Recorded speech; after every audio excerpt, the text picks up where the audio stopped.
everyone, it's Desiree, and I am finally here with Project 1 for Scrappy Tails.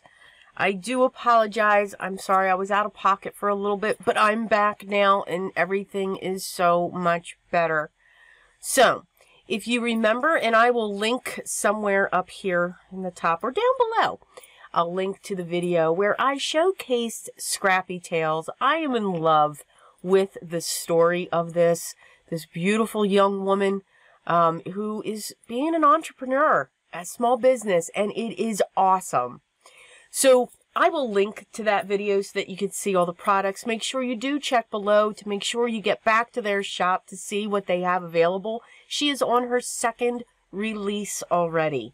All right, after opening October of 2020.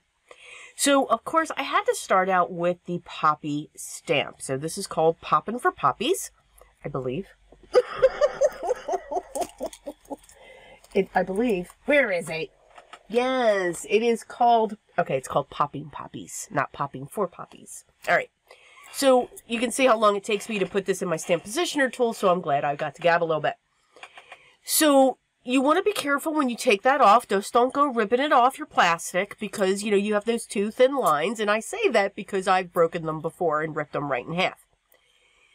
I am using a piece of Bristol cardstock cut 6x6, and I am using my fade out ink from Ink on 3. Now again, I had one way where I was going with this card, and now I'm going to take it to the other way. Pull out your Oxides, people, or your favorite dye ink that is water reactive. All right. I did this before with another stamp set, and I was really excited. And I'm loving this technique, and I keep building on what we can do with this because I'm really liking it. I like the faded out look, the vintage look, the grungy look. I mean, it's the mixed media look. I know I said about 10 million different things there. But I really do. And I love what the Oxides do. I love what the Distress inks do. I love what dye inks do if they are water reactive and how they dry and what they do when it comes to it, or what happens to them when water is added to them. It's something that I just gravitate to. I'd love to do it to every single piece. Ink smooshing. You gotta love. Yes, I'm gabbing through this. You know, I know people don't like me gabbing, but I do. So, because that's who I am. So, just to see what you can do. So, what I've done, now I removed it from my stamp positioning equipment, and I didn't want to do that. But this is why now I'm changing my mind on what I'm going to do. So, I grabbed ground espresso, crackling campfire, new color, one of them, worn lipstick, and scattered straw. So I'm coming in with a sponge dauber for the center of the poppies with ground espresso. I'm then going to come around the outside with that, still using a sponge dauber with the crackling campfire. Then I'm going to come in around that with worn lipstick. Now I don't end up using the scattered straw. For the leaves, I'm going to use bundled sage and forest moss. But I'm going to come in later with those. So now I'm just adding that worn lipstick just to get that hint of a deep grayish pink. It's not a bright pink like the flamingo is, or picked raspberry. And here comes the water. You can use any spray bottle, but I'm just coming in with this water to get these to move. And you'll see that it starts separating. It starts moving. Now I'm going to keep on bending that cardstock, that Bristol paper, because I want it to stay as flat as possible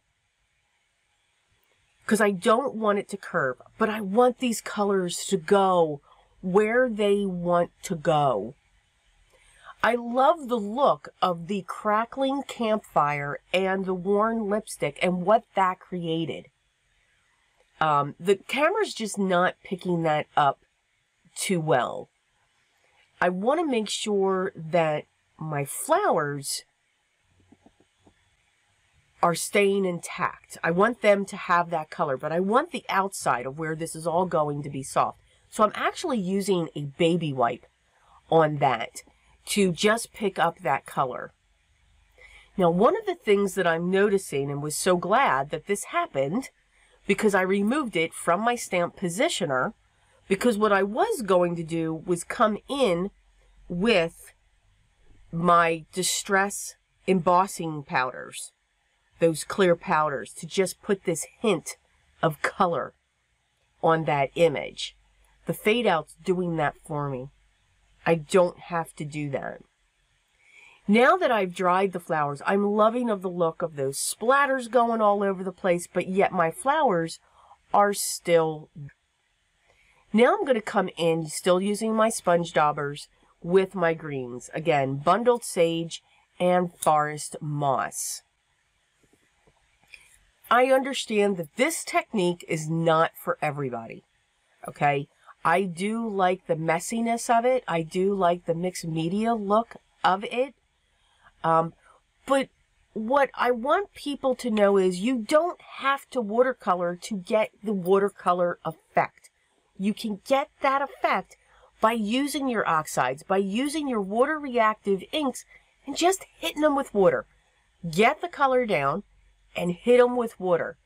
You could stamp these images with these inks and add a wet brush to them to get a watercolor look as well.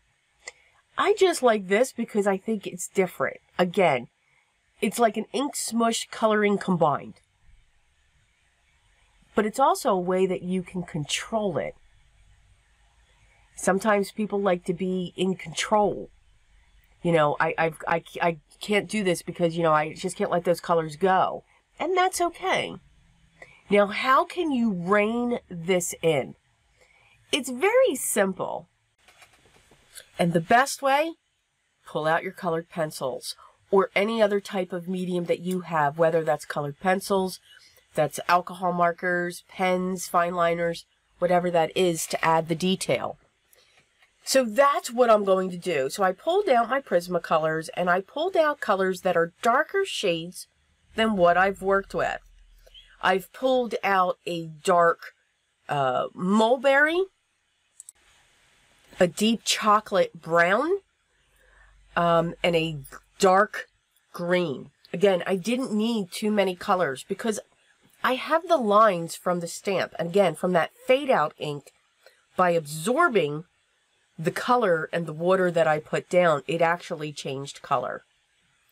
But again, because I removed the stamp from my stamp positioner, I wasn't about to reline that up. I mean, you could. I mean, by all means. You can see the image. I could have kept it soft like this. But once I came out with the dark mulberries and this brown for the heart, I wanted to make sure that those centers of those flowers popped as well. So I'll be using, as I get up from my chair and creak like there's no tomorrow, and now I creaked back, I'll be using my pencils for the center of these flowers. And again, I'm not too concerned about, am I perfectly in the lines? Look at the image. I've got this color just exploding all over the front of this piece. So I'm not worried about if the lines are straight or if the lines are crooked. I just want to have that definition that's going to be there. I'm not being perfect with the way that I'm coloring in. I just want the scribble to be there. Now, you could also, if you don't have colored pencils, maybe you have watercolor pencils, you could use these as well, because then you would just be adding more water in this area. That's fine as well. You know, again, whatever you have could also be fine just the way that it was prior to adding in the colored pencils. Now, what I'm coming in here with as to blend those pencils out is what is, it's called a blender pen. All right. I got this at Michael's. I think Michaels. Yes. And it's specifically for colored pencils. So you can see just how it makes these colors pop as I go around, especially the heart. You can really see it with the heart. And what it does is it just smooths out. It fills in that texture, because I like a paper when I use my colored pencils with tooth. It's got to have tooth to pick up that pigment. And that blender pen, now you can also use an alcohol blender. You can use Gamsol if you want, if you have that in a pen. I'm not a Gamsol fan. It really freaks me out. Odorless, but don't breathe it. I can't. So I'd use baby oil. You can use that as well. Just to get those colors blending. So now I'm just adding those accents to just bring out those colors even more. So what does this card look like? This is what the final outcome of that card is. I took part of the sentiment that's from the same stamp set that says, "You make life," and I put pop in the inside. The pop I stamped with the ground espresso Distress Oxide. Since it is a pigment and a dye ink mix, it takes longer to dry. I'm able to put my clear embossing powder right over that. So I do hope that you enjoyed this card. It's just another type of technique. I do encourage you, please look down below for the links to Scrappy Tails. Check out what they have available. They have some wonderful items that are there. So stay tuned for Project 2. And yes, there will be a Project 3. So again, I hope you enjoy. Check the links out below. Any questions, make sure you leave those down below. I know Sabrina will be keeping an eye out on the comments. In case I don't answer quick enough, I know she will be on standby, which I think is great. Smile, laugh, but always remember what's most important, especially this year. Always be creative. Till next time, guys.